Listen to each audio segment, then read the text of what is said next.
Usa ka makasaysayanong kadaugan ang nakabot sa EAC Generals dihang gipildi ang San Beda Red Lions sa NCAA Season 100.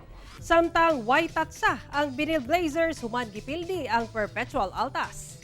Ilabihan ang kalipay sa EAC Generals human midaog batok sa San Beda Red Lions sa NCAA Season 100 kagahapon kay kini ang unang higayon nga napildi nila ang Red Lions sukad sila miapil sa NCAA ni adtong 2009. Nagpaulan og puntos ang newcomer nga si Harvey Pagsanhaan sa iyang 14 points ug 7 rebounds.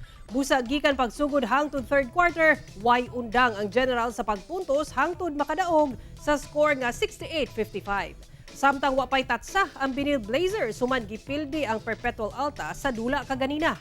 Gani gibungkag niini ang dula sa Alta sa score nga 78-51 sa pagpanguna ni Justin Sanchez nga mihatag og 13 points ug 8 rebounds. Hinungdan nga 4-0 na ang standing sa Blazers alang sa Season 100.